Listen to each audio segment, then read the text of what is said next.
무대 예배 오신 여러분을 진심으로 환영하고 축복합니다. 이 시간 모두 자리에서 일어나셔서 함께 사도신경으로 예배 자리로 나아가겠습니다. 나는 전능하신 아버지 하나님 천지의 창조주를 믿습니다. 나는 그의 유일하신 아들 우리 주 예수 그리스도를 믿습니다. 그는 성령으로 잉태되어 동정녀 마리에게서 나시고 본디오 빌라도에게 고난을 받아 십자가에 박혀 죽으시고 장사된 지 사흘 만에 죽은 자 가운데서 다시 살아나셨으며 하늘에 오르시어 전능하신 아버지 하나님 우편에 앉아 계시다가 거기로부터 살아있는 자와 죽은 자를 심판하러 오십니다. 나는 성령을 믿으며 거룩한 공교회와 성도의 교제와 죄를 용서받는 것과 몸의 부활과 영생을 믿습니다. 아멘. 네, 여러분 저녁은 맛있게 잘 드셨나요? 정말 맛있는 소고기 묵국이었는데요. 벌써 한 해가 다 지나가고 12월 첫째 주가 왔는데요. 실감이 나시나요? 저는 이번 한 주 내가 올해를 어떻게 살아왔지? 올해를 어떻게 보냈지? 어떤 마음가짐으로 살아왔지? 이렇게 고민하는 일주일이었던 것 같아요. 좀 우울한 순간도 있었고요. 잘했다라고 또 이렇게 이야기해 줄 수 있는 순간들도 있었던 것 같습니다. 저희가 오늘 함께 처음 드릴 찬양은 가장 귀한 삶이라는 찬양인데요. 가사 중에서 이런 게 있습니다. 내가 복음을 알고 복음을 믿고 내가 복음을 전하며 살아간다면 그 삶이 가장 귀한 삶이라고 이렇게 가사에서 알려주는데요. 저는 이 모습이 정말 저희가 하나님 자녀로서 그리스도인으로서 살아가면서 보여줄 수 있는 최고의 모습이라고 생각을 했어요. 그리고 그런 삶을 사는 우리가 가장 귀한 삶을 사는 하나님의 자녀임을 기억하시면서 가사 묵상해 보시면서 다소 어색할 수 있고 새로운 찬양이지만 같이 불러봤으면 좋겠습니다.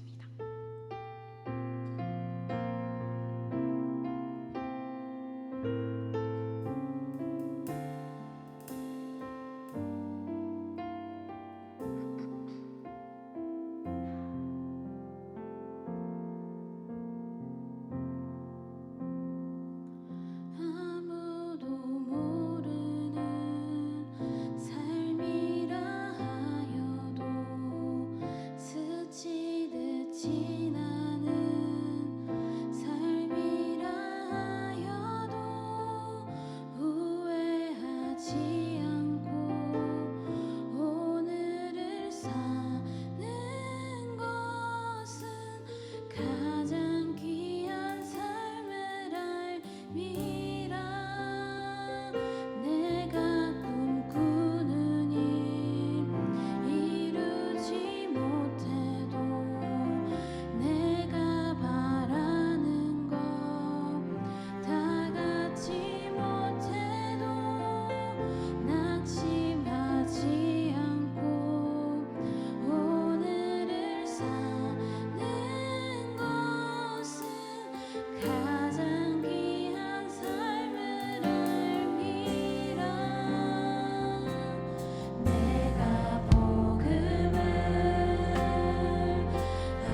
light, till from heaven you came running.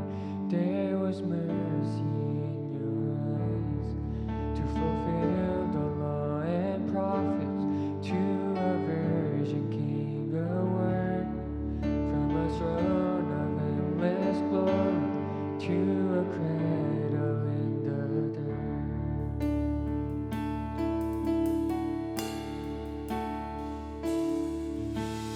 Praise the Father, praise the Son, praise the Spirit, three in one. God of glory, majesty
우리 구원의 주 하나님을 찬양합시다. 구원의 주 하나님 공의로 세상을 다스리시네 주를 경외하는 자들에게 부어주신 놀라운 주님의 영광 하늘에서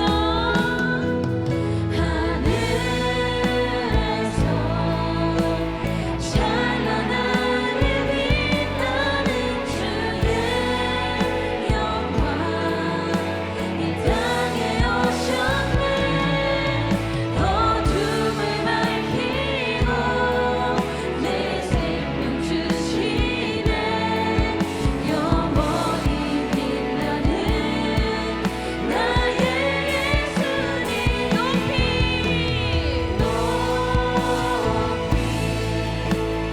영광과 찬양 받으신 그 이름 경배합니다 슬픔을 거두고 내게 찬양 주시네 기쁨의 노래를 영원한 나의 빛 예수께 다시 한 번 더 하늘에서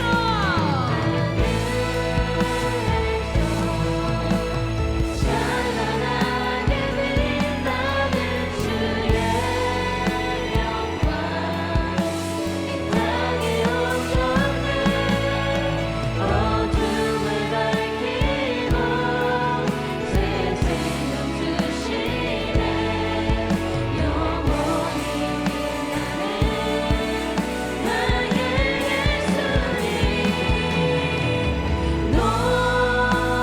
높이 영광과 찬양 받으신 그 이름 경배합니다 슬픔을 거두고 내게 찬양 주시네 기쁨의 노래를 영원한 나의 빛 예수께 우리 시간 함께 기도하기 바랍니다. 정말 높이 영광과 찬양을 받으신 그 주님의 이름을 우리가 함께 찬양하기 원합니다. 정말 그 주님을 붙들면서 살아가길 원합니다. 정말 그 주님만을 저희가 따르면서 살아가길 원합니다. 그 귀한 삶을 저희가 모두 함께 살게 해달라고 여러분들 목소리 내시면서 함께 기도하시길 바랍니다. 기도하시겠습니다.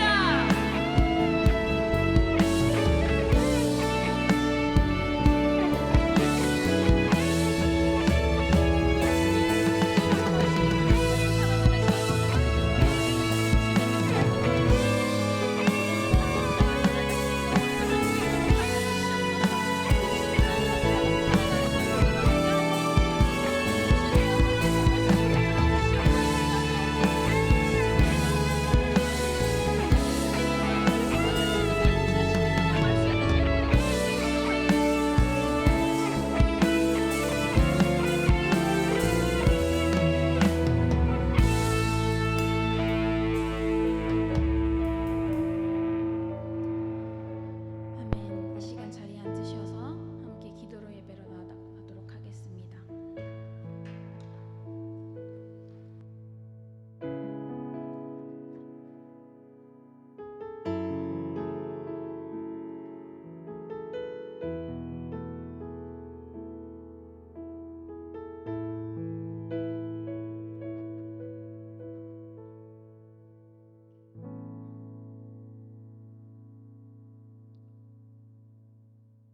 사랑과 은혜가 풍성하신 하나님 아버지, 오늘도 주님의 은혜 가운데 디모데 예배의 자리로 모이게 하심에 감사드립니다.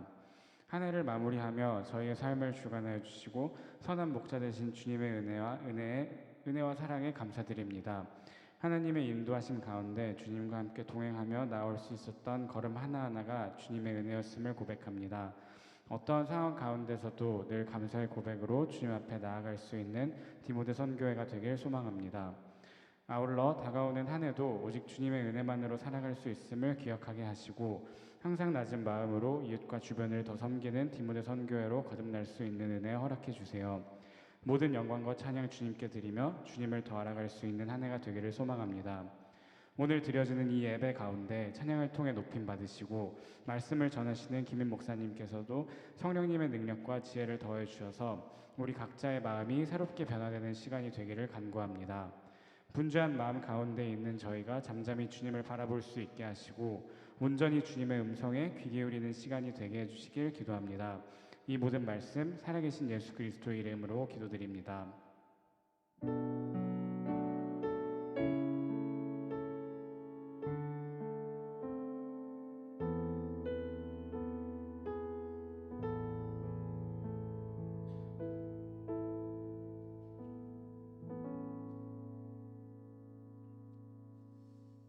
오늘 우리에게 주시는 하나님의 말씀 같이 봅시다. 사사기 11장 29절에서 40절까지의 말씀입니다.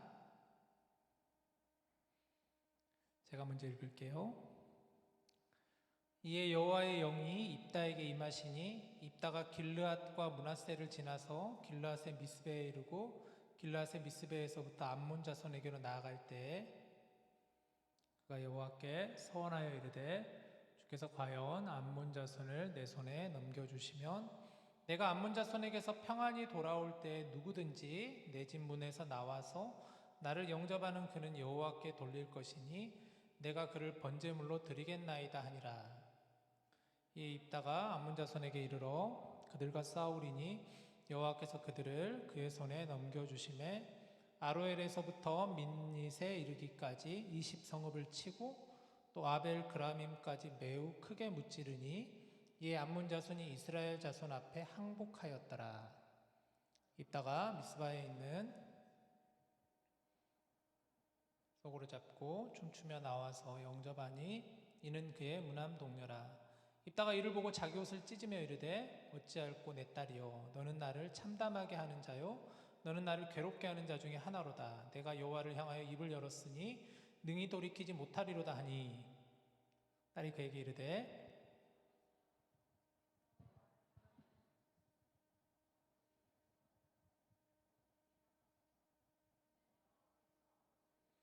아버지의 대적 암몬 자손에게 원수를 갚으셨음이다 하니라.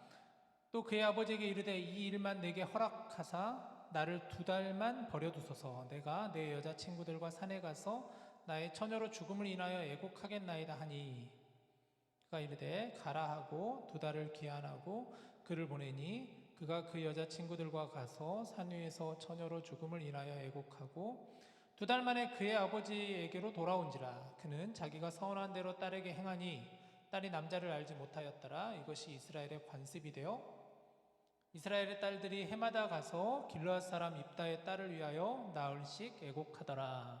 아멘. 우리에게 주신 하나님의 말씀입니다. 여러분 잘 지냈어요? 날씨가 많이 춥죠? 오늘 눈길인데 이제 오전에도 눈이 많이 오고 그래서 오후부터는 또 이제 길이 좀 미끄럽고 이런데도 불구하고 오늘 이 자리에 와서 함께 예배한 여러분들 정말 잘하셨고 환영하고 한 번 한 번 귀한 발걸음이 축복합니다.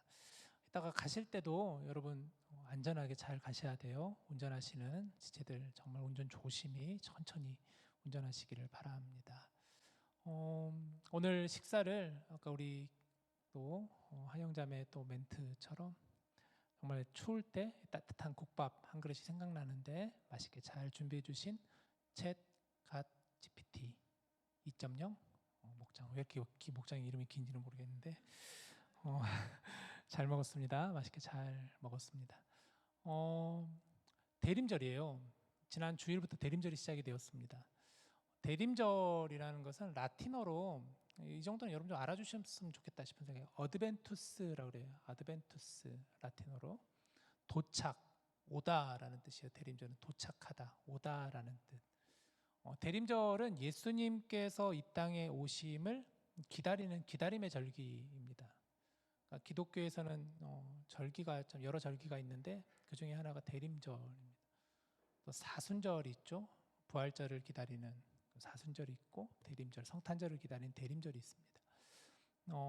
대림절 기간에는 무엇보다도 이 땅에 오신 예수님을 우리가 깊이 묵상하고 또 다시 오실 예수님을 기다리는 절기가 바로 대림절이에요.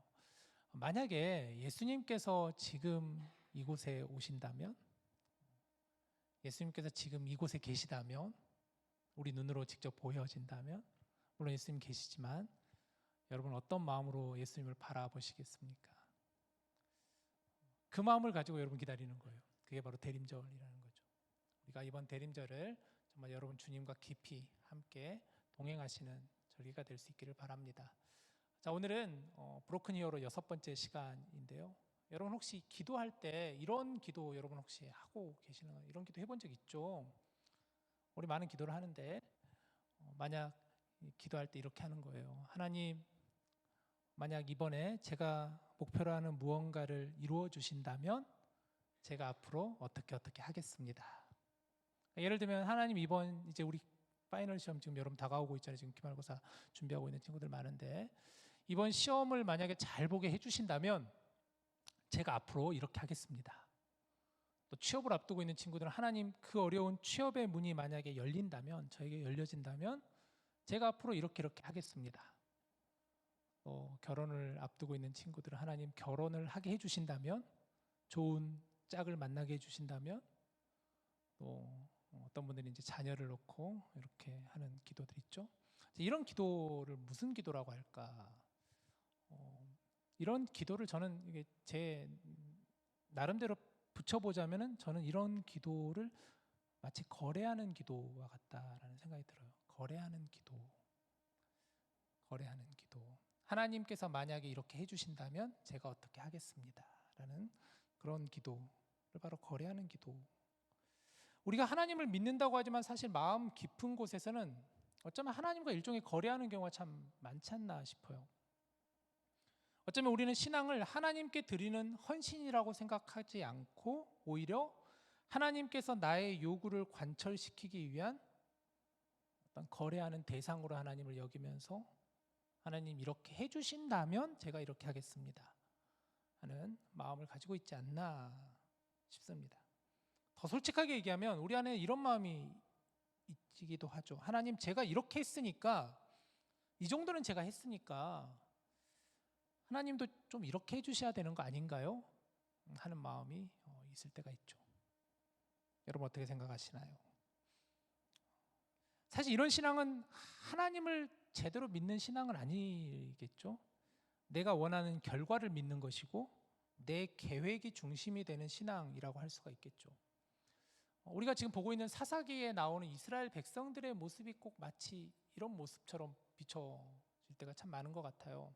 사사기에 반복되는 패턴이 있잖아요. 이스라엘 백성들이 죄악을 저지르면 하나님께서 심판을 하시고, 그러면 그때서야 이스라엘 백성들은 회개를 하는데, 그러면 하나님 다시 구원하시고, 그 구원하시면 그것을 어느샌가 또 잊어버리는, 망각해버리는, 이게 계속해서 여러 번 반복되는 패턴인데, 이스라엘 백성들의 회개를 보더라도 그들의 회개는 진실된 회개라기보다는 하나님께서 이 심판을 만약에 거두어 주신다면 하는 마음을 가지고 드리는 회개와도 같다라는 것이죠. 진심으로 자신들의 죄악을 아파하고 고통스러워하며 다시 하나님께로 온전히 돌아가겠다 하는 그런 결단이라기보다는 이것을 면하게 되고픈 그런 모습들, 이게 바로 마치 거래하는 모습, 거래하는 신앙과도 같지 않나라는 생각이 듭니다. 이스라엘 백성들이 그런 모습을 우리가 사사기를 통해서 보게 되는데, 우리는 어쩌냐라는 거죠. 우리는 어떤가? 우리는 과연 그런 모습이 없는가? 우리는 과연 우리의 신앙은, 우리의 기도하는 내용은 과연 그런 모습들이 없는가를 생각해 보자라는 것입니다. 오늘 우리는 말씀을 통해 우리 안에 숨어 있는 좀 이런 신앙들을 좀 발견해 보고, 하나님과의 관계를 거래가 아니라 하나님과의 신뢰로 회복하는 시간이 되기를 원합니다. 오늘 우리가 보게 될 사사의 이름은 입다입니다. 입다라는 사사는 사사기에서 그래도 2장 정도에 걸쳐서 나오는, 정확하게는 10장 6절에서부터 12장 7절에 이르기까지에 나오는 인물이 입다에 대한 사람인데, 먼저 입다라는 사람은 어떤 사람인가를 한번 봅시다. 사사기 11장 1절 2절을 보세요. 여기 보면은 길르앗 사람 입다는 큰 용사였으니 기생이 길르앗에게서 낳은 아들이었고 길르앗의 아내도 그의 아들들을 낳았더라. 그 아내의 아들들이 자라매 입다를 쫓아내며 그에게 이르되 너는 다른 여인의 자식이니 우리 아버지의 집에서 기업을 잊지 못하리라 한지라 라고 나와 있습니다. 여기 보니까 입다라는 사람이 길르앗 사람이라고 그랬어요. 길르앗 사람이라는 것은 이스라엘 사람이에요. 이스라엘 사람들 가운데 길르앗 지역에 살고 있는 사람이 바로 길르앗 사람이라고 하는데 그 길르앗 사람, 근데 또 그 이름 지명이면서도 동시에 입다라는 사람의 아버지의 이름이 똑같이 길르앗이라는 사람인데 중요한 것은 이 입다가 어떤 사람과 길르앗의 아들인데 어떤 아들이냐면 기생, 그러니까 아버지와 첩의 사이에서 나온 아들이다라고 성경은 설명하고 있습니다. 기생의 아들이다. 여러분 우리 한국 소설도 오래전 고전 소설도 보면 홍길동 있잖아요. 홍길동 생각나잖아요. 아버지를 아버지라 부르지 못하고 서자라 그러잖아요. 그래서 입다도 그런 출신이었던 거예요. 어떻겠어요? 그러면 입다의 그 삶의 배경은 어땠을까요? 뭔가 남들과는 좀 평범하지 않는 뭔가 불우해 보이는 그런 사람처럼 보여지죠. 사람들은 태생만으로도 그런 입다를 평가하고 입다를 향해 조롱하고 또 주변에 있는 형제들은 입다를 미워했다는 것을 2절을 보니까 알 수가 있습니다.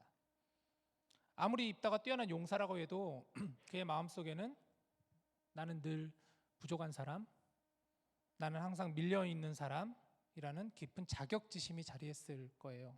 그러니까 입다는 어쩌면 처음부터 상처의 흔적을 안고 태어난 사람이 바로 입다라고 할 수가 있겠죠. 가족에게조차 버림받았습니다. 이복 형제들은 입다에게 말해요. 너는 다른 여인의 자식이니 너는 정말 우리 엄마의 자식이 아니라 우리 아버지 첩의 자식이니 너는 우리 집에서 기업을 얻지 못한다 라는 얘기를 들을 정도로 피를 나눈 형제에게조차 인정받지 못한 사람, 가장 가까운 관계에서 상처받은 사람이 바로 입다라는 인물이에요. 결국 입다는 쫓겨나서 돕당이라는 지역으로 도망을 하게 됩니다. 그것을 보니까 3절 내용으로 읽진 않지만 보니까 입다가 그런 도망하는 땅에서 또 입다와 같은 그런 어려운 배경을 가지고 있는 사람들이 또 입다를 향해서 나오는 모습을 보게 됩니다. 상처 입은 사람, 상처를 가지고 있는 사람, 그게 그냥 우리가 단순히 말하는 그런 상처 정도가 아니라 어떤 삶의 환경에서 어쩔 수 없이 갖게 되는 그런 상처, 그러면서 차별당하고 배척당하고 도망까지 강하게 되는 그런 상처를 받은 입다라는 것이죠.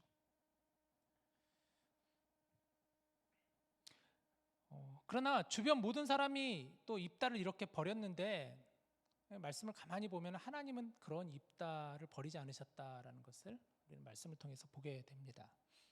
암몬이라는 나라가 침공을 해오게 되었어요. 그래서 암몬이라는 족속이 굉장히 큰 가나안 이방 민족인데 이 암몬이라는 자손들이 침공해 오자 그러자 길르앗 장로들은 그토록 무시했던 입다를 돕당까지 가서 찾아갑니다. 그래서 우리의 지도자가 되어 주시고 와서 우리를 다시 건져달라 살려달라 하는 그런 부탁을 받게 됩니다. 굉장히 아이러니한 얘기예요. 과거에는 쓸모없다며 버렸던 사람을 위기 앞에서 가장 필요로 하게 되는 거예요. 그러나 중요한 건 이거죠. 입다는 여전히 상처 가운데 있는 사람이었다라는 거예요. 상처가 여전히 남아있는 사람이었다. 사람에게 깊은 상처가 남아있으면 어떤 일이 일어날까요? 여러분, 아마 우리가 아무리 하나님의 부르심을 받았고 또 하나님의 일하심을 경험하고 또 하나님을 믿는 믿음을 가진 사람이라고 할지라도 사실 상처를 가지고 있다, 깊은 상처를 가지고 있다라는 것은 신앙의 방식에도 큰 영향을 주게 될 거예요. 그러니까 입다라는 인물은 하나님을 몰랐던 사람은 아니에요. 하나님을 믿었던 사람이고 또 하나님을 의지했던 사람이기는 해요. 그러나 아마 입다의 삶의 배경 속에서 이런 깊은 상처가 그의 신앙에 많은 영향을 주지 않았을까라는 생각이 듭니다. 왜냐하면 평생 인정받지 못하고 버려졌고 또 스스로 증명해야만 했던 그런 마음의 상처가 그의 신앙의 왜곡을 만들었기 때문이죠. 그런 입다가 오늘 우리가 보고 싶은 본문의 정확한 부분은 입다가 어떤 서원을 하게 되었고 또 왜 이 서원이 그렇게 위험한지, 그리고 하나님 앞에 거래하는 신앙이 어떤 결과를 가져오는지를 한번 살펴보고자 합니다. 전쟁이 시작되기 전에 입단은 하나님께 이런 서원을 했어요. 30절 31절 말씀이죠. 그가 여호와께 서원하여 이르되 주께서 과연 암몬 자손을 내 손에 넘겨주시면 내가 암몬 자손에게서 평안히 돌아올 때 누구든지 내 집 문에서 나와서 나를 영접하는 그는 여호와께 돌릴 것이니 내가 그를 번제물로 드리겠나이다. 그러니까 입다가 이제 암몬과의 전쟁을 치르게 되는 그런 길르앗의 지도자가 되어서 전쟁을 치르러 나가기 전에 입다가 하나님 앞에 서원을 한다라고 성경은 말하고 있어요. 여기서 서원이 나옵니다. 서원. 서원이 뭘까요? 서원은 하나님 앞에서 드리는 거죠. 어떤 일을 하겠다든지 혹은 하지 않겠다든지 하나님 앞에서 약속하는, 엄숙한 입술로 고백하는 약속이 바로 서원이에요. 하나님 앞에 드리는 약속이 서원이에요. 서원. 하나님 앞에서 한 것이기 때문에 이것을 서원이라고 하는 거예요. 서원은 히브리어로 네데르라는 말을 쓰는데 영어로는 맹세라는 그런 의미와도 같다는 것이죠. 내용은 주로 사람이 하나님께 어떤 제물을 드리겠다고 서원하는 경우나, 다시 사람이 어떤 제물을 드리겠다라고 서원하는 경우나, 자기의 몸을 일정 기간 동안 나실인으로 서원하는 것과 같은 경우에나 서원하는 것이지, 입다가 한 서원은 전혀 다른 서원이었다라는 거예요. 여기서 중요한 점은 이것입니다. 첫째, 입다는 이미 하나님의 마음을 오해하고 있었다는 거. 이 서원의 내용을 보면은 하나님의 마음을 오해하고 있었다. 입다는 그렇게 얘기했잖아요. 만약에 하나님께서 이 전쟁을 이기게 해 주신다면, 그러면 우리 집 전쟁에서 내가 승리해서 돌아갔을 때 우리 집 문을 가장 먼저 열고 나오는 사람을 번제물로 바치겠습니다라고 했다라는, 그게 입다의 서원의 내용이잖아요. 입다의 서원은 세 가지 문제가 있었어요. 첫 번째는 하나님의 마음을 오해하고 있었다라는 거예요. 하나님의 마음을 오해하고 있었다. 하나님은 인신 제사를 금지하시는 분이셨어요. 레위기 18장이나 20장에 보면 그런 말씀이 있어요. 사람을 제물로 바치지 말아라라고 하나님 말씀하셨어요. 인신 제사는 사람을 제물로 바치는 것을 말해요. 당시에 많은 이방 민족들은 사람을 제물로 바치기도 했어요. 실제로 그 당시에 바알과 아세라 우상을 섬기는 많은 민족들은, 그들은 사람을 우상의 제물로 바쳤어요. 번제물로 바치기도 했어요. 그러면 우상이 그것에 응답한다라는 그런 믿음을 가지고 그들은 사람을 제물로 드리고 자신의 몸을 막 칼로 찌르기도 하고 불에 태우기도 하고, 그런 문화가 있었던 시대였어요. 마찬가지로 입다도 그런 관점에서 아마 하나님께 그런 서원을 했던 것 같아요. 그러나 중요한 건 입다는 하나님을 정확히 알지는 못했다라는 거죠. 하나님의 마음을 오해했다라는 거죠.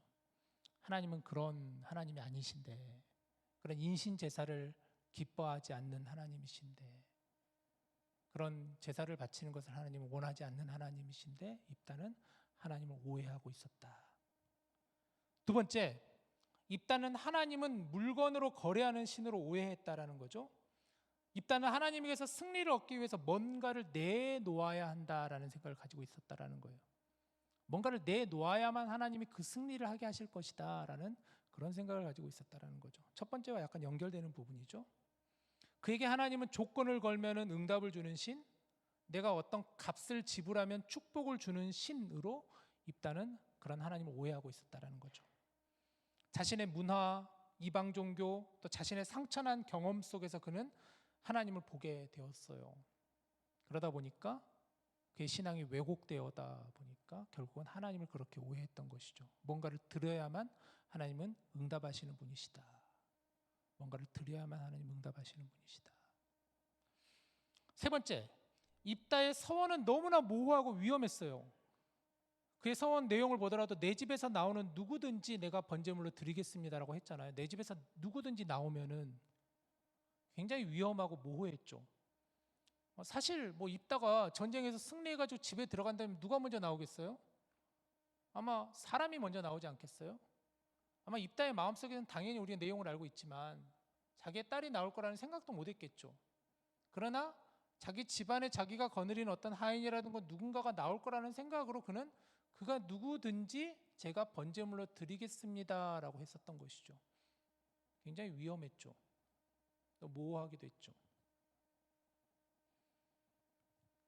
입다는 깊이 생각하지 않았습니다.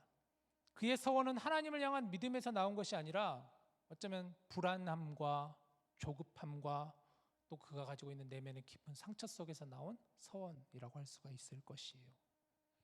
전쟁의 압박과 인정받고 싶어하는 마음, 그 모든 감정이 뒤섞인 상태에서 무책임하게 서원하게 되었고 그 모호한 말 한마디가 결국은 이 비극을 초래하게 되었죠.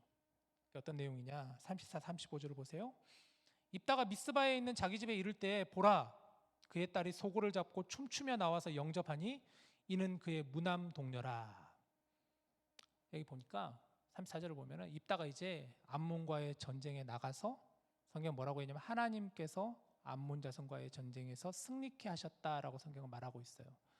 그리고 그 승리의 기쁨을 가지고 입다가 이제 자신의 집으로 향하는데 보니까 그의 딸이 소고를 잡고 춤추며 집의 문을 열고 나와서 입다를 영접하였다라는데 그 딸이 바로 입다의 무남 동료라는 거예요. 외동딸이라는 거죠. 하나밖에 없는 딸이었다.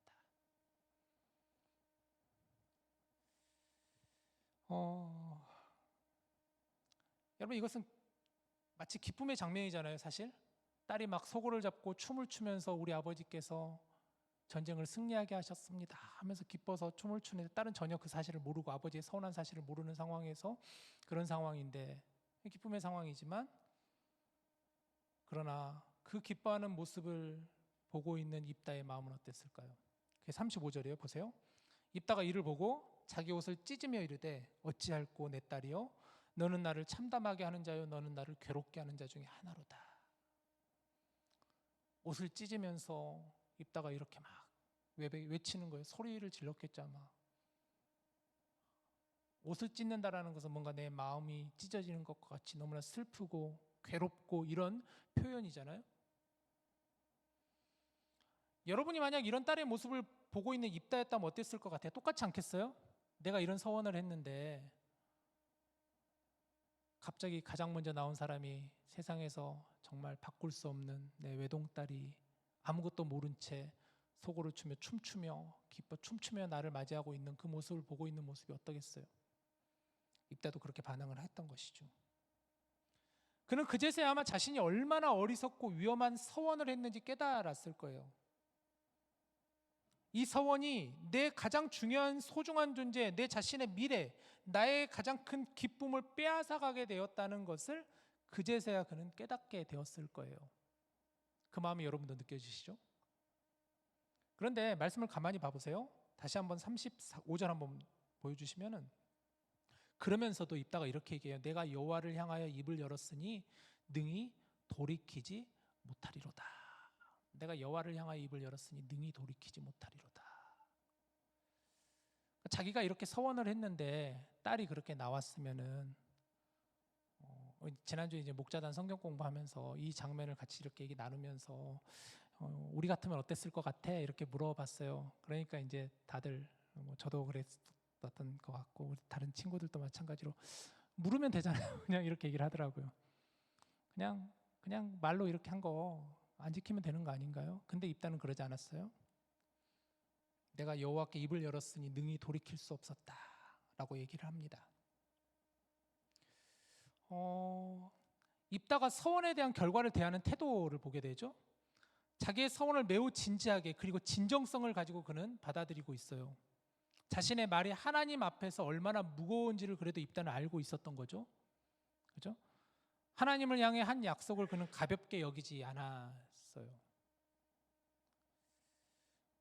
잘못된 서원이었지만 그 서원을 지키고자 한 태도만큼은 그래도 입다에게는 진실성이 있었어요. 진심이 있었어요. 진정성이 있었어요. 문제는 입다가 진심이 없어서가 아니라 진정성이 없어서가 아니라 그의 이 진심이 하나님을 모르고 한 열심과도 같았다라는 것이겠죠. 하나님의 성품을 모르는 정말 하나님을 오해하고 있는 그런 열심이었다라는 거예요. 열심은 있었지만 바른 지식이 없었고 헌신하려는 마음은 있었지만 하나님의 성품을 제대로 모르는 정확히 알지 못하는 모습이 바로 입다에게 있었다라는 것이죠. 여기서 우리는 중요한 교훈을 얻습니다. 진정성이 있다고 해서 신앙이 반드시 올바른 것은 아니다라는 거예요. 열심이 있다고 해서 반드시 올바른 것은 아니다라는 것을 우리는 이것을 통해서 또 한번 깨닫게 됩니다. 진심은 귀하지만 정말 방향이 올바르지 못할 때는 때로는 위험한 결과를 낳는다라는 거죠. 신앙의 문제는 단지 마음이 있느냐 없느냐가 아니라 내가 믿는 하나님을 올바로 알고 내가 믿느냐 그렇지 않느냐라는 것이죠. 입다는 하나님을 사랑하고 싶었어요. 하나님께 헌신하고 싶었어요. 그러나 그의 그 진정성이 올바른 방향을 갖고 있지는 않았다라는 것입니다. 여러분, 신앙이라는 게 뭘까요? 신앙은, 오늘 우리 좀 신앙에 대해서 얘기를 나누고 싶은데, 신앙은 단순히 열심으로만 가지고 되는 것은 아닌 것 같아요. 신앙은 철저히 하나님에게 기준을 삼고 하나님의 성품과 하나님을 알고 우리가 하나님께 반응하는 것이 저는 신앙이라고 생각이 들어요. 그렇지 않으면 얼마든지 잘못된 방향으로 갈 수가 있습니다. 우리의 신앙은 무엇보다 하나님을 제대로 아는 신앙이 되어야 하는 거예요. 입다 역시도 그는 뭔가 하나님을 믿는 사람이었어요. 그리고 열심을 가지고 있었던 사람이었어요. 서원도 하기도 했었고요. 그 서원을 반드시 지켜야 되겠다라는 마음을 가지고 있는 사람이었지만 중요한 것은 그 열심의 방향이 잘못되었다는 것이죠. 하나님을 제대로 알지 못하고 했었던 서원이었던 것처럼 말이죠. 우리 역시도 우리의 신앙을 볼 때 정말 우리의 신앙이 단지 열심만이 아니라 정말 진정으로 하나님을 제대로 알고 온전히 하나님을 우리가 신뢰하며 하나님께 나아가는 것인가를 우리가 물어보지 않을 수가 없다라는 것입니다. 하나님을 잘못 알면 신앙이 잘못돼요. 하나님을 오해하면 우리의 신앙은 흔들리게 됩니다. 그래서 우리가 매일매일 하나님 앞에 올바로 서야 되는 것이에요. 그래서 우리가 매일매일 하나님 앞에 바로 서야 되는 거예요. 입다가 무엇을 오해했을까요? 하나님의 어떤 부분을 오해했을까요? 하나님의 성품, 하나님의 마음이 어떤 마음인지를 입다는 제대로 알지는 못했잖아요. 하나님께서 전쟁을 승리해 주실 것이다라는 그 믿음에 대해서 그 믿음이 뭔가 방향이 살짝 잘못되었잖아요. 내가 이렇게 해야만 하나님이 승리케 하실 것이다. 내가 이 정도는 뭔가를 드려야만 하나님이 이것을 이기게 해주실 것이다. 그러다 보니까 입다가 거래하게 되었잖아요. 하나님, 제가 이기게 해주신다면 우리 집안에서 가장 누군가가 먼저 나오는 사람을 하나님께 번제물로 드리겠습니다. 이러면 하나님 기뻐하시겠죠? 이런 마음을 가지고 있었던 것이죠. 그래서 우리가 하나님 앞에 바로 서야 된다는 거예요. 그래서 우리가 하나님이 어떤 분이신지, 하나님은 무엇을 기뻐하시는지, 하나님은 우리 삶을 어디로 이끌어가고 계시는지를, 우리를 바라보시는 하나님의 마음이 어떤 마음인지를 우리가 바로 알고 그 하나님을 우리가 바로 깨닫고 하나님 앞에 나가야 된다는 거예요. 참 놀라운 장면은 입다의 딸의 반응이에요. 성경은 말씀을 가만히 보니까 36절 한번 봐보세요. 딸이 그에게 이르되 나의 아버지여, 아버지께서 여호와를 향하여 입을 여섰으니 아버지의 입에서 낸 말씀대로 내게 행하소서. 이는 여호와께서 아버지를 위하여 아버지의 대적 암몬 자손에게 원수를 갚으셨음이니이다. 참 더 놀라운 장면이죠. 입다 역시도 자신의 그 서원에 대해서 이제 괴로워하고 가슴 아파하는 가운데 입다의 딸의 반응은, 성경을 보니까 입다의 딸의 이름도 나오지도 않아요. 그냥 딸이라고 나와요. 입다의 딸이라고만 나와요. 무남 동료라고만 나와요. 그런데 그 딸의 반응은 아버지께서 하신 서원이니 그 서원을 제가 순종해야 되지 않겠습니까? 제가 그 서원을 순종하겠습니다. 입다의 딸은 도망가지 않습니다. 입다의 서원은 잘못된 것이었지만 그의 딸은 그 서원 속에서도 하나님 앞에 순종하고 있어요. 그냥 현실을 받아들인 정도가 아니라 아버지가 하나님께 진심으로 한 약속이라면 내 자신도 하나님 앞에 서겠다라는 믿음의 고백으로 입다의 딸은 반응하고 있는 것을 보게 되죠. 우리는 입다의 실수에만 집중하기 쉽지만 성경은 이 장면을 통해서 입다의 딸의 순전함과 믿음을 우리에게 또 보여주고 있습니다. 잘못된 선택 속에서도 또 누군가는 하나님을 향한 믿음을 드러낼 수 있습니다. 누군가는 그 상황 속에서 하나님을 더 신뢰할 수도 있습니다. 마치 입다의 딸이 그런 사람처럼 보여지고 있죠. 이 지점에서 여러분 다시 한번 우리의 믿음과 신앙에 대해 점검해 봅시다. 우리의 믿음은 어떤 믿음일까요? 우리의 신앙은 어떤 신앙일까요? 우리는 왜 하나님을 믿는 걸까요? 어떤 마음, 자세를 가지고 우리는 하나님을 믿는 것일까요? 전에도 한번 제가 인용했던 책인데 너무 좋은 책이다 보니까 다시 한번 인용합니다. 나는 왜 믿는가라는 책이 있어요. 김영봉 목사님이 쓴 책인데 사진 한번 보여주시면 나는 왜 믿는가라는 책이에요. 나는 왜 믿는가라는 책. 우리 청년들이 꼭 이 책을 한번 읽었으면 좋겠어요. 우리 도서관에 있는지 모르겠는데 이게 도서관에 있을까 한번 저도 찾아볼게요. 저한테는 가지고 있으니까 책을 혹시 만약에 필요하신 분이 있으면 제가 빌려드릴게요. 정말 좋은 책이에요. 여러분 꼭 읽었으면 하는 책인데 나는 왜 믿는가라는 책. 나는 왜 믿는가. 이 책의 저자인 김영봉 목사님은 우리가 많은 사람들이 믿음을 가진 이유가 있는데 그런 사람들 가운데 세 부류의 믿음을 가진 이유가 있다라고 그 목사님이 이렇게 얘기를 하더라고요. 첫 번째는 어떤 믿음을 가지고 있는 사람이냐면은 두려워서 믿는 사람들이 있다. 두려워서 믿는 사람들. 두려워서 믿는 사람들이 있다. 무서워서 믿는 사람들이죠. 세상에 사는 동안에 하나님께 벌을 받지 않기 위해서 내가 죽은 뒤에 지옥의 벌을 받지 않기 위해서 그래서 무서워서 믿는 사람들.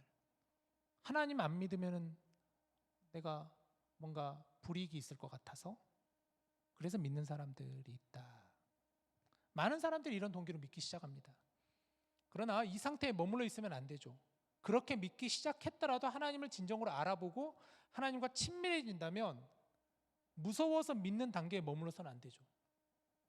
두 번째는 어떤 사람들이냐면은 뭔가 얻으려고 믿는 사람들. 얻으려고. 믿으면 무언가를 얻어지니까. 마치 보험 드는 것처럼 보험 신앙이라고도 하죠. 이게 내가 보험 들어놓는 것처럼 얻으려고 믿는 사람들이 있다. 그런데 사실 우리가 살아가면서 누구나 때로는 어려움과 고난을 당하게 됩니다. 그렇죠? 어려움과 고난이 찾아오게 되죠. 그럴 때 이제 하나님을 찾게 되는 경우가 있습니다. 그렇게 하나님을 찾았다가 결국 하나님을 인격적으로 만나고 하나님과 친밀함을 가질 수가 있어요. 원리는 그러한데 현실에서는 언제나 얻기 위해 믿는 상태에만 머물러 있는 사람들이 있어요. 이렇게 믿는 사람은 고난을 만날 때는 당황스러워합니다. 하나님 믿으면 뭔가 얻는 것만 생길 줄 알았는데 내 고난 다 피할 줄 알았는데 고난이 나에게 찾아오지 않을 줄 알았는데 하나님을 믿고 있는데 왜 나에게는 고난이 찾아오는 걸까? 왜 나에게는 어려움이 찾아오는 걸까? 그래서 시험 들고 결국은 그 믿음을 저버리는 경우가 너무 많다라는 것이죠. 세 번째, 좋아서 믿는 사람들이 있다. 좋아서 믿는 사람들. 하나님 안에 머물러 지내면서 그 말씀이 너무 좋아서 하나님과의 만남이 너무 좋아서 하나님을 믿는 사람들이 있다. 하나님이 좋아서 하나님을 예배하는 사람들이 있습니다. 여러분 어떤 동기를 가지고 믿으시나요? 책의 저자인 목사님의 그 믿음의 이유는 제가 그래서 적어놨는데 합리적 의심 너머의 체험과 부활 신앙이라고 목사님이 얘기하고 있어요. 합리적 의심 너머의 체험이다라고 그랬어요. 합리적 의심 너머의 체험. 첫 번째는 무슨 얘기냐? 물론 우리가 세상을 살면서 때로는 의심이 들 때가 있다는 거예요.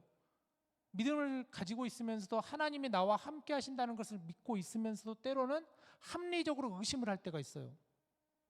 어떻게 나에게 이런 일이 있을 수 있나?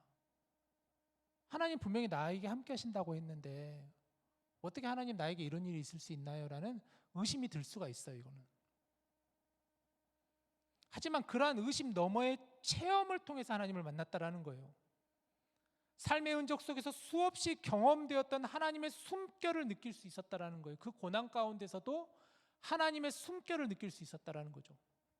목사님 이런 표현 하시더라고요. 하나님의 옷자락이라고 표현하라고. 전 굉장히 인상적인 문구였는데 하나님의 옷자락을 느꼈다. 내 삶 가운데 내 수많은 고난 가운데 하나님의 옷자락을 내가 경험할 수 있었다. 사건을 통해서 하나님의 옷자락을 만져볼 수 있었고 변화를 통해서 그 옷자락을 만져볼 수 있었다. 그 고난의 수많은 사건들을 통해서 하나님을 오히려 볼 수 있었고 그 고난 가운데 변화된 나나 혹은 다른 사람의 변화를 통하여서 하나님의 살아계심을 경험할 수 있었다. 그래서 나는 하나님을 믿습니다 라는 고백이죠. 이게 합리적 의심 너머의 체험이라는 것이고, 두 번째는 부활신앙이라고 해서 부활신앙. 우리의 신앙은 여러분 부활신앙입니다. 십자가에 달려 죽었던 예수님이 사흘 만에 부활하셨다. 이것이 바로 기독교 신앙의 가장 중요한 핵심이죠. 예수님의 부활은 죽었던 우리를 다시 살리시는 생명의 선포이죠. 우리는 부활 신앙을 가지고 살아있기 때문에 우리는 이것이 끝이 아니다라는 것. 제가 저번에 한번 부활에 대한 설교 여러분 많이 하면서 얘기했었던 기억이 나는데요. 부활은 죽기 이전의 상태로 다시 돌아가는 게 아니라, 죽기 전의 상태로 돌아가는 것이 아니라, 부활은 죽은 상태에서 더 앞으로 나가는 게 바로 부활이라고 그랬어요. 굉장히 중요한 개념이에요, 여러분. 그러니까 부활은 뭐냐면 우리가 죽기 직전에 그 상태로 다시 죽었다가 다시 그 상태로 돌아가는 게 부활이 아니라, 죽은 이후에 더 앞으로 나아가는 게 바로 부활이다라는 거예요. 그게 부활이에요. 그래서 부활의 새 생명이라고 하는 거예요, 여러분. 내가 거듭났었다라는 것. 죽은 내가 부활로 인하여서 다시 새 생명을 얻게 되었다라는 그 개념이에요. 목사님 그래서 이 부활 신앙, 이 두 가지로 인하여서 나는 하나님을 믿습니다. 저도 이 책을 가만히 읽으면서 저도 곰곰이 생각해 봤어요. 나는 왜 하나님을 믿을까? 저도 이 두 가지가 저에게 너무 많이 적용이 됐어요.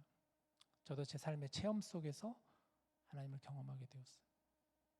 정말 하나님 살아계시는구나. 하나님 어떤 분이시구나. 이건 하나님의 말씀을 통해서 저도 하나님 어떤 분이신가를 알게 되죠. 하나님의 말씀을 통해서 우리가 알 수 있어요. 그래서 방향을 바로잡을 수가 있겠죠. 하나님은 이런 분이시구나. 내가 오해하면 안 되겠구나. 하나님 이런 분이시구나.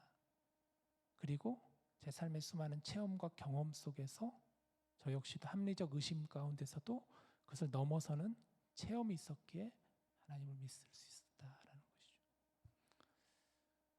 또 부활 신앙을 가지고 있기에 끝이 아니라는 것, 그것을 알고 있기에 하나님을 믿는 것이죠. 이것이 하나님 나라의 신앙이라는 것입니다. 자, 말씀을 정리해 보죠. 오늘 우리는 사사기서의 또 다른 사사 입다에 대한 말씀을 나눴습니다. 입다의 이야기는 우리에게 많은 질문을 던지는 것 같아요. 이 입다의 이야기, 이 스토리를 보면서 그냥 단지 뭔가 비극적인 이야기고 참 기괴한 이야기이고 어떻게 이런 일이 있을 수가, 이런 정도로 끝나는 게 아니라 이 본문 말씀을 우리가 읽어보면서 여러 가지 질문을 우리에게 주는 말씀이 바로 입다의 말씀이라고 저는 생각이 들어요. 나는 하나님을 제대로 알고 있는가? 내 신앙의 방향은 올바른 방향을 가지고 있는가? 우리는 열심을 가지고 진심을 다하고 진정성을 가지면 된다라고 생각하지만, 그러나 그 이상의 무엇이 있어야 되는데, 그게 바로 방향인데 그 방향을 우리가 올바르게 가지고 있는가? 혹시 하나님과 나는 거래하려는 마음으로 신앙생활을 하고 있지는 않는가? 나는 정말 하나님과 거래하는 마음을 가지고 하나님 내가 이만큼 했으니까 하나님 이만큼 들어주셔야 되는 거 아닙니까? 이런 마치 보험 신앙을 가지고 우리가 하나님을 믿는 것 아닌가? 그런 여러 가지 질문들을 이 말씀을 통해서 우리 각자에게 던져보았으면 좋겠어요. 그래서 우리는 정확한 말씀의 지식 위에, 정확한 하나님의 기준 위에 우리의 믿음을 세워가며 입다의 이런 말씀을 통하여서 오늘 우리에게 주시는 귀한 메시지를 깊이 깨달아 가실 수 있는 저와 여러분 될 수 있기를 주님의 이름으로 간절히 축복합니다. 우리 시간 같이 찬양하고 기도했으면 좋겠는데요.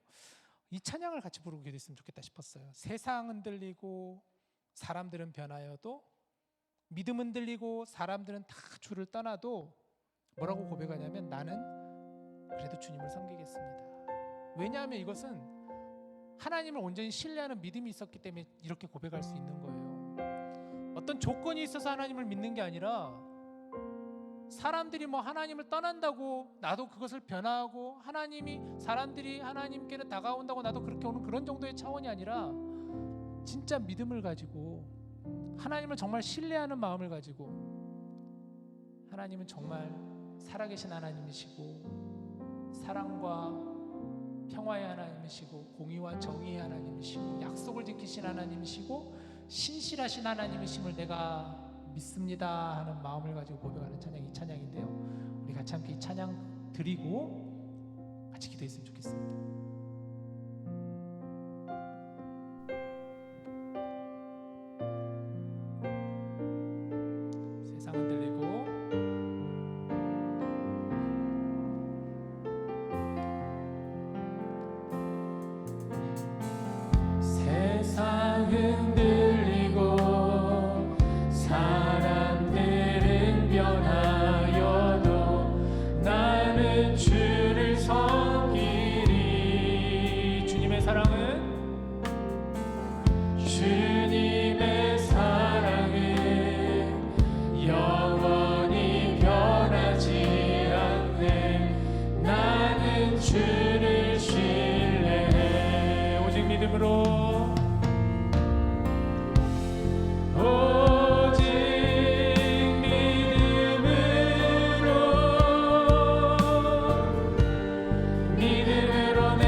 같이 이 시간 눈을 감고 이렇게 기도합시다.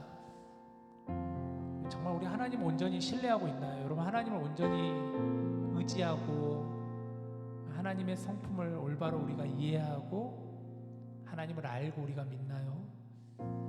혹시 하나님을 내 계획에 맞추려고 하거나 내 뜻에 맞추려고 하고 그것이 만약에 어긋나면 뭔가 이상하지 않나, 이런 마음을 가지고 내 신앙이 흔들린다 생각하고 내 믿음이 흔들린다 생각하고 이러고 있지는 않나요?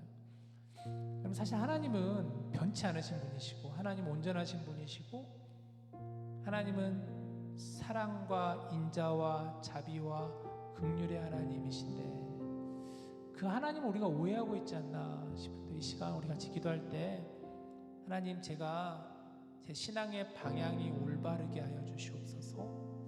하나님을 온전히 신뢰하며 나아갈 수 있는 믿음 갖게 하여 주시옵소서.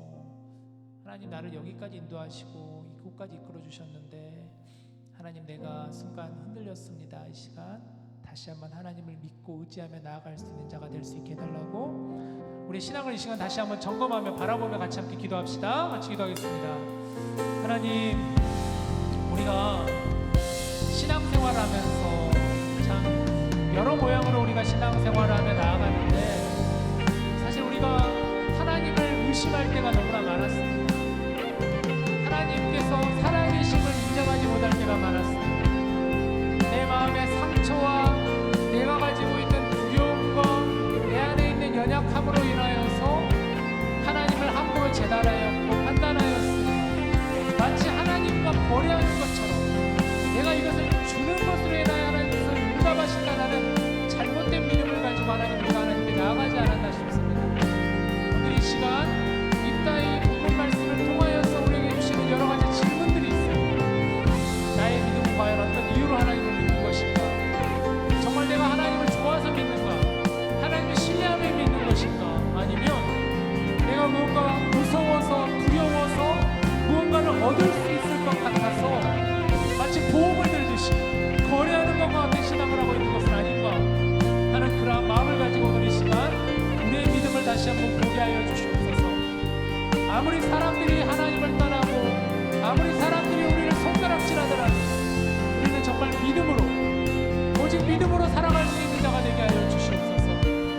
온전한 믿음을 우리에게 갖게 하여 주시고 그 믿음을 가지고 세상을 바라보게 하여 주시고 그 믿음을 가지고 하나님을 향하여 나아갈 수 있는 자가 될 수 있도록 우리의 걸음과 방향과 우리의 신앙의 열심들이 모든 것들이 그러한 마음을 가지고 나아갈 수 있도록 주님 인도하여 주시옵소서. 하나님, 이 사사기의 말씀을 통하여 깨어진 내 자아가, 깨어진 나의 모습이 다시 한번 회복되게 하여 주시고 하나님께로 깊이 나아갈 수 있도록 주님 인도하여 주시옵소서. 주님 인도하여 주시옵소서. 하나님, 참 많은 찔림이 있는 그런 말씀입니다. 이 말씀을 보면서 하나님, 우리가 입다와 같은 모습으로 신앙생활하지 않나 싶습니다. 열심은 있는데 또 때로는 진정성은 가지고 있는데 이게 방향이 잘못되고 또 온전히 하나님을 신뢰하지 못하는 그러한 의심의 마음, 또 불안한 마음, 두려운 마음, 우리들의 상처로 인하여서 그 신앙이 왜곡되었었던 그러한 모습들로 우리가 살아가고 있습니다. 오늘 이 시간 다시 한번 정말 하나님의 성품과 하나님의 마음을, 하나님의 은혜를 깊이 깨달으며 이번 대림절 기간을 우리가 주님께로 더 가까이 나아갈 수 있는, 주님과 동행할 수 있는 우리 디모데 지체들 다 될 수 있도록 인도하여 주시옵소서. 우리 주 예수님의 이름으로 기도합니다. 아멘.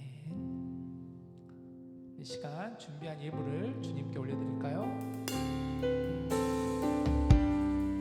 다 같이 일어나셔서 믿음 다하여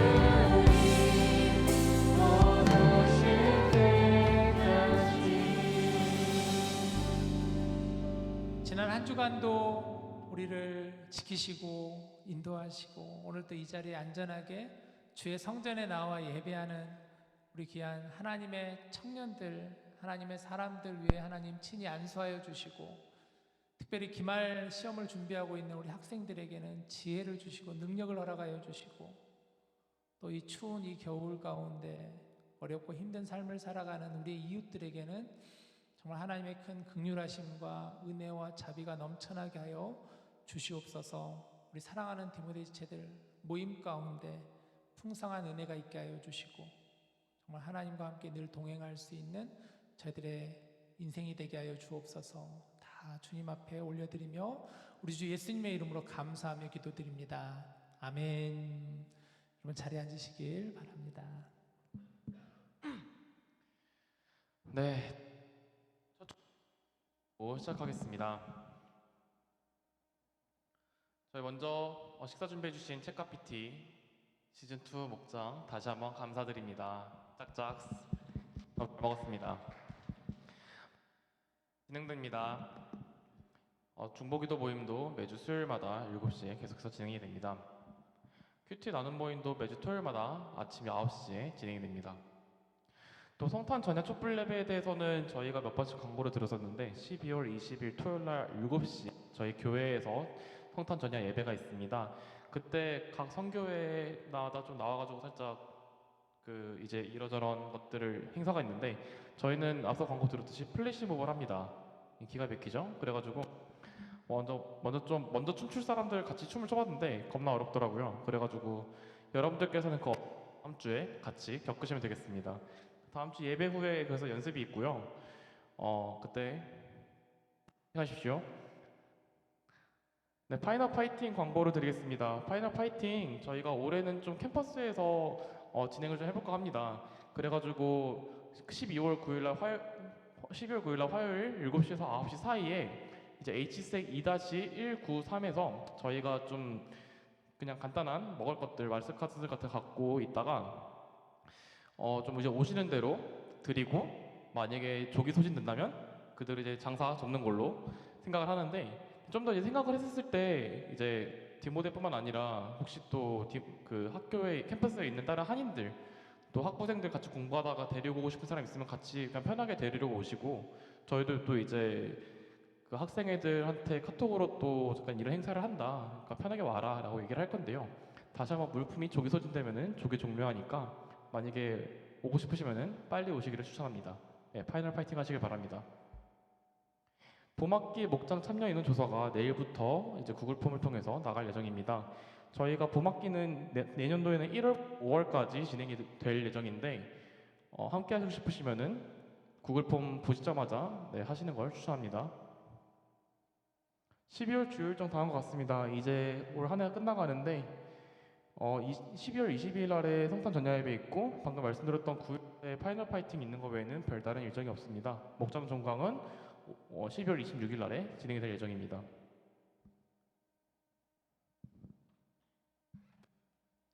혹시 오늘 디모데 처음 오신 분 계시나요? 네, 없으면 디모데 동그라미 만들겠습니다. 자, 우리 동그라미 만들까요? 자,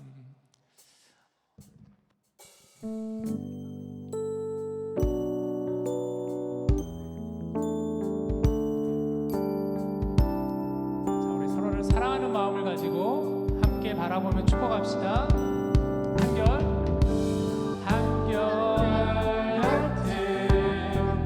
주의 사랑이 당신의 삶 속에 넘치길 원하네. 한량없는 주의 은혜가 당신의 삶 속에 넘쳐 흐르네.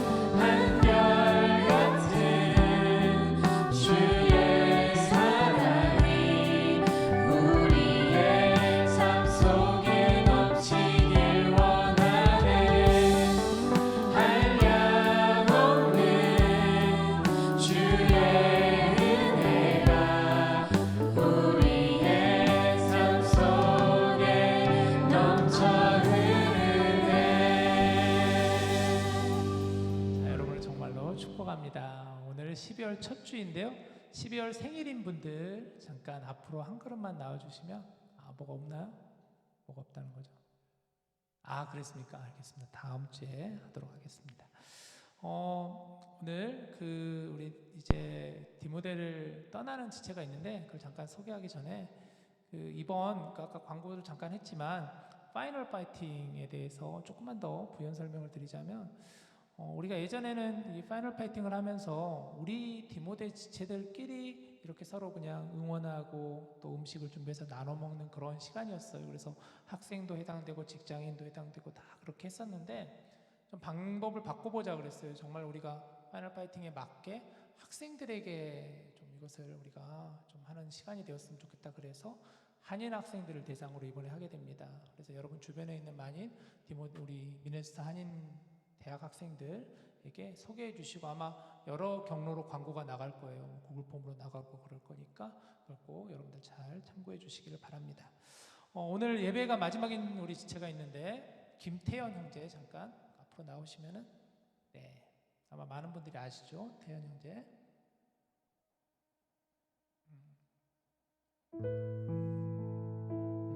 태현 형제가 온 지 1년 됐나? 이제 1년 딱 1년 됐죠. 그렇죠. 텍사스에서 이렇게 학업 마치고 직장으로 인해 가지고 여기로 와서 1년 지내다가 회사에서 이제 그 프로그램이 있어요. 회사에서 이렇게 좀 순환 근무처럼 하는 그런 프로그램이 있는데 거기에 돼가지고 또 이제 아마 다른 지역으로 이제 떠나게 됩니다. 잠깐 여러분들에게 인사하고 또 기도 제목 함께 나누고 우리 같이 함께 축복하는 시간 갖도록 합시다. 목사님이 잠깐 말씀드렸다시피 저는 회사가 이렇게 다른 프로그램 때문에 다른 주로 가야 돼서 회사에서 텍사스로 일단은 거기 있는 공장에서 일하면 더 좋을 것 같다고 해가지고 짧게는 6개월 길게는 1년까지 있을 예정입니다. 여기 온 지 1년 정도 됐는데 처음에 되게 긴장을 많이 했었거든요. 텍사스 밖으로 또 처음 이사를 해보는 거여서. 근데 또 교회에 너무 좋은 형, 누나들, 친구들, 동생들이 또 잘 적응하는데 도움을 크게 줘서 감사하게 생각합니다.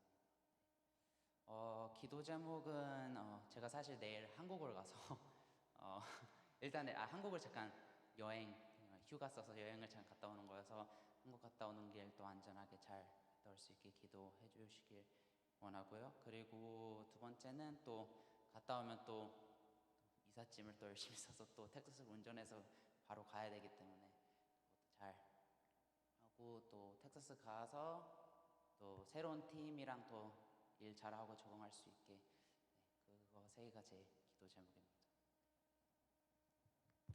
네, 우리 같이 함께 여러분 나오셔서 태연 형제 위해서 같이 좀 기도합시다. 1년간의 굉장히 어찌 보면 짧은 시간이지만 그냥 진한 만남이 있었던 것 같아요. 태연 형제랑 같이 함께 찬양팀으로도 또 우리 여러 모양으로 또 알게 지내고 가게 됩니다. 근데 또 다시 올 수도 있대요. 갔다가 다시 여기로 또 올 수도 있고 그건 알 수 없는 일이니까 기도 제목 여기 잘 정리해 주신 것처럼 한국 잠깐 다녀오는 길 잘 다녀올 수 있고 또 돌아와서 이주할 수 있는 모든 부분들 또 먼 길 이주해야 되는데 안전하게 그리고 텍사스 가서 달라스 그 지역으로 가서 또 새로운 또 만남과 좋은 사람들과의 교제가 있을 수 있게 해달라고 또 신앙적으로도 좋은 교회를 또 찾아갈 수 있도록 우리 같이 함께 태연 형제를 축복하고 같이 기도하겠습니다. 하나님 아버지 감사합니다. 우리 사랑하는 태연이를 이곳에 보내주셔서 1년 동안 정말 우리가 함께 뜨겁게 서로 함께 교제하고 주님 안에서 하나 되는 마음으로 함께 하나님을 예배하였습니다. 또 만남이 있으면 이별이 있듯이 또 새로운 부르심을 따라 또 텍사스로 향하게 됩니다. 오랜 기간 지냈던 낯설지 않은 지역이지만 또 그곳에 가서 새로운 환경에서 잘 적응할 수 있게 하여 주시고 또 좋은 만남과 또 좋은 믿음의 공동체를 찾아갈 수 있는 태연 형제가 될 수 있도록 선한 길로 예비하시고 인도하여 주시옵소서. 우리가 함께 떨어져 있지만 우리가 영적으로 주 안에서 한 가족임을 믿고 정말 기도하며 파송하는 마음으로 떠나보내는 이 시간 될 수 있도록 인도하여 주시옵소서. 하나님 늘 이렇게 정들었던 또 형제 자매가 떠날 때마다 우리의 마음 한켠에는 아쉬움이 있고 섭섭함이 있지만 그러나 또 새로운 부르심을 따라 나아가는 그 발걸음을 축복하는 마음도 있습니다. 하나님 사랑하는 태연 형제의 가는 걸음을 축복하시고 또 우리와 함께했던 이 귀한 소중한 시간들이 우리의 삶의 스토리가 되게 하여 주시고 태연 형제의 삶에도 스토리가 되게 하여 주셔서 서로 함께 영적으로 하나 되며 늘 중보할 수 있는 저희들 되게 하여 주옵소서. 이제는 우리 주 예수 그리스도의 은혜와 하나님의 사랑과 성령님의 교통하심이 오늘 주님 앞에 나와 하나님을 온전히 신뢰하며 믿음으로 우리의 신앙을 다시 한번 점검하며 나아가기를 다짐하고 결단하는 우리 모든 디모데 형제 자매들 위해 또 새로운 부르심을 따라 나아가는 우리 태연 형제의 걸음 위에 이 땅에 있는 많은 연약한 이웃들과 복음을 전하시는 선교사님들의 사역 가운데 이제로부터 영원토록 함께 하시기를 간절히 축원하옵나이다. 아멘.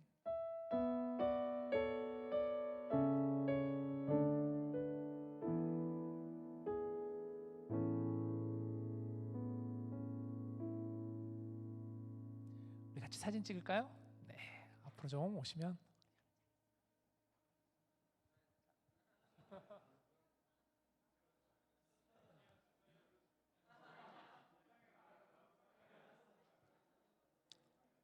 자, 우리 앞으로 나오셔서 같이 사진 찍고 그리고 목장 모임 들어갑시다.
뭐해? 들어가야지. 마무리 사냥. 언니 해요. 뭐예요? 맞아요. 저 여기